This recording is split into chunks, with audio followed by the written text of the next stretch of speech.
अब मैं आरती जी से निवेदन करूंगा कि वो इस असुविधा के बावजूद भी आज के कार्यक्रम के अध्यक्ष महोदय, मुख्य अतिथि महोदय, मेरे वरिष्ठ और सम्मानीय साथी और आज जिनकी किताब का विमोचन हुआ है हमारे साथी दृगचंद प्रजापति जी।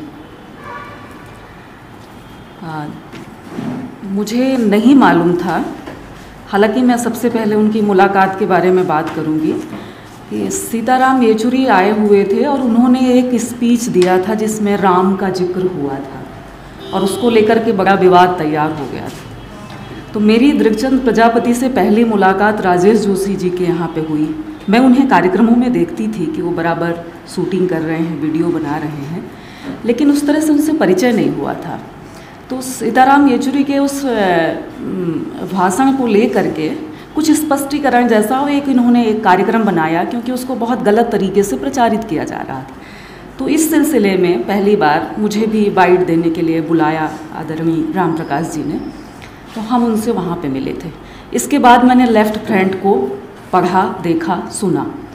जब उसकी लिंक मेरे पास आई तो मैंने देखा कि कितना महत्वपूर्ण और बहुत ही निर्भीकता के साथ ये काम कर रहे हैं।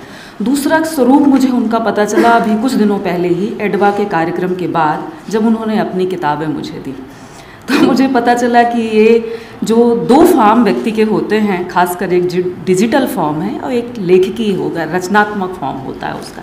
हालांकि डिजिटल में भी रचनात्मकता की उतनी ही ज़रूरत पड़ती है, उसमें भी स्क्रिप्ट राइटिंग करनी पड़ती है, बोलना पड़ता है, बल्कि वो ज़्यादा कठिन है।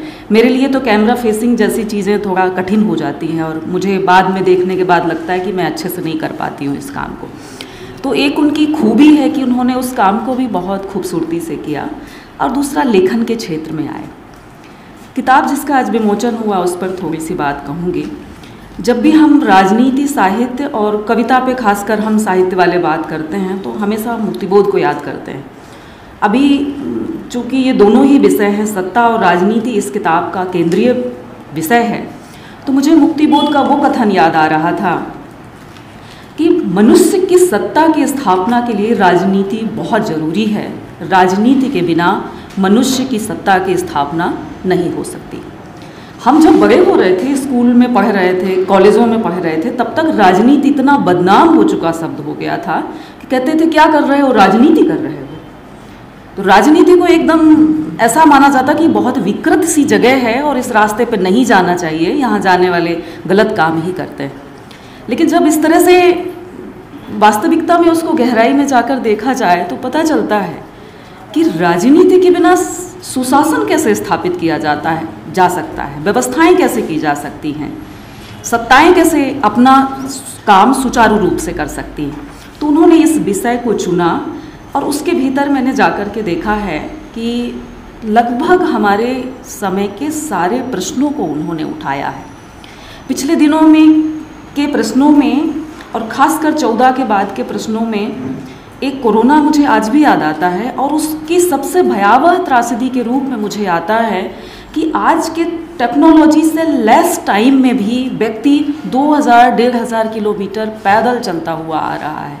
ये याद करके सचमुच रोंगटे खड़े हो जाते हैं कि शायद मैंने लिखा भी था पहले ऐसे किसी टिप्पणी में कि 2 किलोमीटर भी मुझे चलने के लिए बोला जाए तो मेरे लिए बड़ा कठिन हो जाएगा और शायद हम रास्ते तलाश करने लगते हैं कि हम 2 या 3 किलोमीटर कैसे जाएं।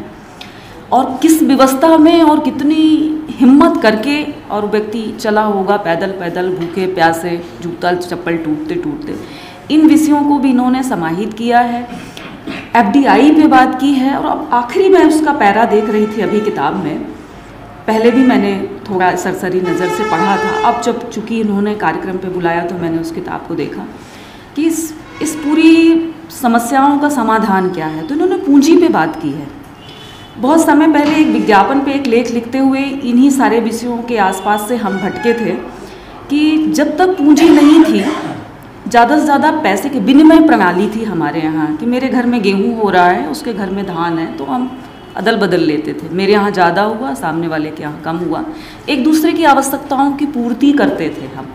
तब तक इतनी समस्याएं नहीं थी जितनी आज के समय में हैं। हमें चीज़ें तो सरलता से दिखाई देती हैं कि हमारे घर के बाहर निकलते ही दुकानें मिल जाती हैं और एक एक चीज़ हम खरीद सकते हैं। किसी चीज़ के लिए हमें प्रतीक्षा करने की ज़रूरत नहीं है कि मौसम आएगा तब वो चीज़ें मिलेंगी।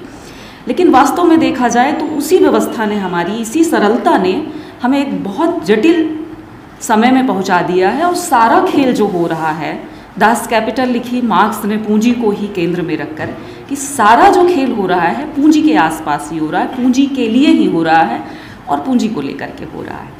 तो ऐसे विषयों को लेकर दृष्टचंद्र प्रजापति ने किताब लिखी है। बेशक है, सबने इस बात को दोहराया कि उनकी भाषा बहुत सरल और सहज है, और ख़ासकर राजनीति जैसे विषय पर बात करते हुए वैसी ही भाषा होनी चाहिए। कलात्मकता की क्या ज़रूरत है राजनीति पर बात करते हुए। मैं ज़्यादा नहीं बोलूँगी, बहुत सारे लोग हैं, और अपनी बात को ख़त्म करते हुए पुनः एक बार दृष्टचंद्र प्रजापति को इस लेखन की शुरुआत के लिए बहुत बहुत बधाई देती हूँ। उनकी आगे और किताबें आएँ, शुभकामनाएँ।